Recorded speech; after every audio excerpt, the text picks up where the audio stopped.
कोई कैंसर नहीं है जो कम हो रहा है, कैंसर सारे ही बढ़ रहे हैं।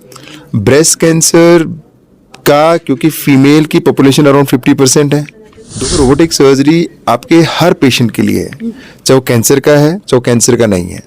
मैं एज ए कैंसर सर्जन बोलता हूँ कि गले का कैंसर है तो भी कामयाब है, चेस्ट का कैंसर है, फूड पाइप का कैंसर है, लंग का है, पेट का है, कोलोन का है, पेनक्रियाज का है, गायनी के कैंसर्स हैं, किडनी के कैंसर हैं, प्रोस्टेट के, ब्लैडर के, हर कैंसर में रोबोटिक सर्जरी कामयाब। एक टाइम था जब हम स्टेज 4 ब्रेस्ट कैंसर को कहते हैं, अभी 2 महीने 3 महीने की लाइफ है, बट आज हम स्टेज 4 ब्रेस्ट कैंसर को 10 साल तक की लाइफ बोलते हैं। क्योंकि इस वक्त हमारे साथ मौजूद है डॉक्टर शिव कुमार दबस, जो कि ऑन्कोलॉजी सर्जन है। इनसे जानेंगे कि नई सर्जरीज जो है, रोबोटिक सर्जरीज इनकाद किया जा रहा है कश्मीर में। इनसे जानेंगे कि क्या कुछ ट्रीटमेंट रहता है, क्या कुछ प्रिकॉशंस लेने पड़ेंगे लोगों को उसके लिए। सर, सबसे पहले आपसे जानेंगे कि कश्मीर में पहली बार रोबोटिक सर्जरीज ला रहे हैं आप, उनके लिए क्या कुछ जो ट्रीटमेंट रहेगा, कैसे वो सर्जरीज हो जाएंगी, क्योंकि दिल्ली की बात की जाए तो वहाँ पर वो सारी सर्जरीज हुआ करती है, यहाँ पर आप पहली बार ला रहे हैं। देखो, अभी अगर आप रोबोटिक सर्जरी की बात करो तो दिल्ली पूरे इंडिया में नंबर 1 पे चलता है।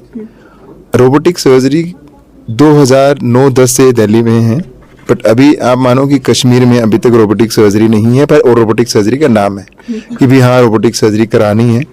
बहुत सारे पेशेंट हैं कश्मीर से जिनकी मैंने रोबोटिक सर्जरी की हुई है, और उनसे मैं बार बार मिला भी हूँ आके। पर यहाँ पे अभी तक लोगों को एक्सेस है, पर दिल्ली जाके लेना पड़ेगा, कश्मीर में एक्सेस नहीं है। अब कश्मीर में रोबोटिक सर्जरी कैसे लाई जाए, कब से लाई जाए, ये सवाल है। उसके लिए हमारे जो हेल्थ केयर प्रोवाइडर्स हैं, जो यहाँ की हॉस्पिटल चेन है, उनको लाना पड़ेगा ताकि लोगों का यहाँ से दिल्ली आना ना हो। बट अगेन, अगर रोबोटिक सर्जरी हमें कश्मीर में शुरू करनी है तो रोबोटिक सर्जरी के लोगों को ट्रेन भी करना पड़ेगा। तो मैं रोबोटिक सर्जरी का इंडिया का ट्रेनर हूँ, जो मैं रोबोटिक सर्जरी में लोगों को ट्रेन करता हूँ। तो मे भी हमारी डिस्कशन चल रही है हॉस्पिटल चेन से कि भी आप लोग रोबोटिक सर्जरी को शुरू करो, हम आपको ट्रेन करेंगे ताकि यहाँ के लोगों को बेनिफिट मिले, फिर लोगों को दिल्ली ट्रैवल ना करना पड़े। पर जब तक हम इस फैसिलिटी को नहीं ला पाते, किसी को रोबोटिक सर्जरी चाहिए, क्योंकि रोबोटिक सर्जरी एक टेक्निकल सर्जरी है, उसके पेशेंट को बहुत सारे बेनिफिट हैं, तो they are most welcome to come to Delhi to us, and I always welcome the doctors from this area to come to Delhi, learn about robotic surgery, and then they ask their healthcare to provide them robotic system. तो जितना आप जल्दी इस चीज़ को करोगे, now आप छोटे छोटे स्टेट में भी रोबोट आ गए हैं। कश्मीर में अभी तक रोबोट नहीं है, जम्मू में रोबोट आया हुआ है, पर कश्मीर में नहीं है। तो इसलिए इस टेक्नोलॉजी को यहाँ लाना बहुत ज़रूरी है। किन किन पेशेंट्स को ये रोबोटिक सर्जरीज करनी होती है? देखो, रोबोटिक सर्जरी आपके हर पेशेंट के लिए है, चाहे वो कैंसर का है चाहे वो कैंसर का नहीं है। मैं एज ए कैंसर सर्जन बोलता हूँ कि गले का कैंसर है तो भी कामयाब है, चेस्ट का कैंसर है, फूड पाइप का कैंसर है, लंग का है, पेट का है, कोलोन का है, पेनक्रियाज का है, गायनी के कैंसर्स हैं, किडनी के कैंसर हैं, प्रोस्टेट के, ब्लैडर के, हर कैंसर में रोबोटिक सर्जरी कामयाब है। बट आपको ये भी देखना है, मान लो पेट में कोई 20 सेंटीमीटर का ट्यूमर है तो उसमें रोबोटिक सर्जरी करने का फायदा नहीं, क्योंकि आपको बाहर तो निकालना है वो। तो रोबोटिक सर्जरी हर ऑर्गन के लिए, हर एरिया के लिए, पर रोबोटिक सर्जरी क्या पेशेंट के लिए बेस्ट है वो सर्जन डिसाइड करता है। तो इसलिए आपका जो एक्सपर्ट रोबोटिक सर्जन है वो आपको ही बताएगा कि आपको रोबोटिक सर्जरी का फायदा होना है या नहीं होना है।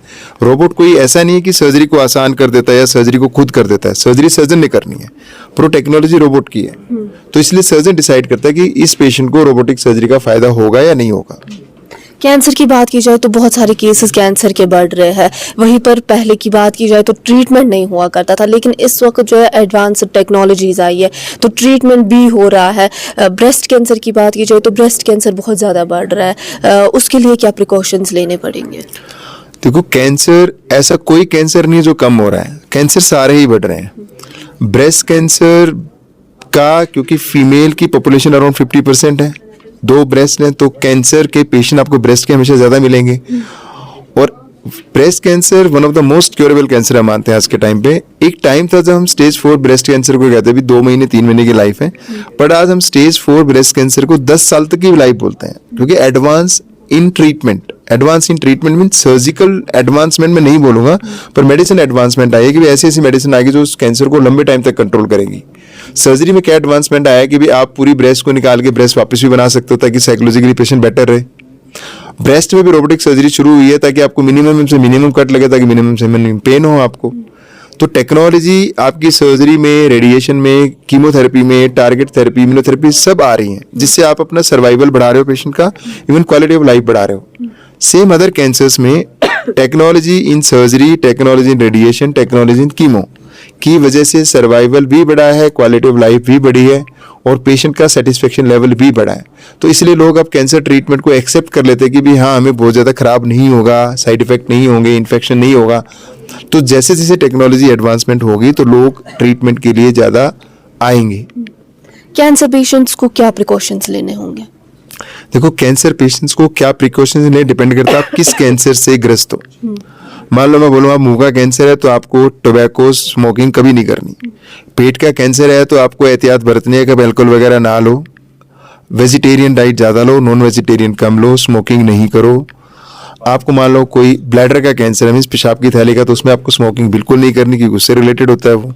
तो प्रिकॉशंस आपका जब ट्रीटमेंट चलता है तो कुछ सर्जिकल प्रिकॉशंस होती हैं, कुछ मेडिकल ट्रीटमेंट के दौरान होती है, तो आपको डॉक्टर हर एहतियात बताता है कि भी अब इसके बाद ये नहीं करना, पर उस पर अमल करना पेशेंट का काम है।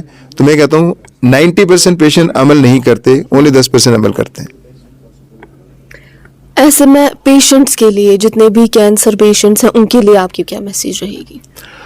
देखो, मैं आपको 3 ही मैसेज दूंगा।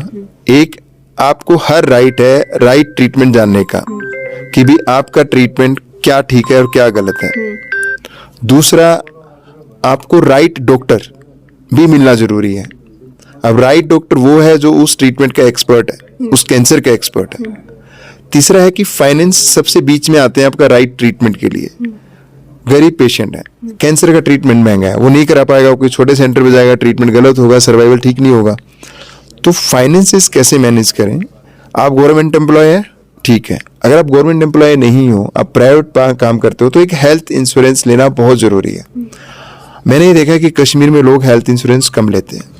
उसके क्या रीजन से मुझे नहीं पता, पर हेल्थ इंश्योरेंस आज के टाइम पे लेना बहुत जरूरी है, क्योंकि आप किसी भी हॉस्पिटल में जाओगे, बड़े हॉस्पिटल में आपको हेल्थ इंश्योरेंस मिलेगा ही मिलेगा, और उससे आपका ट्रीटमेंट बड़े हॉस्पिटल में ठीक डायरेक्शन में होगा।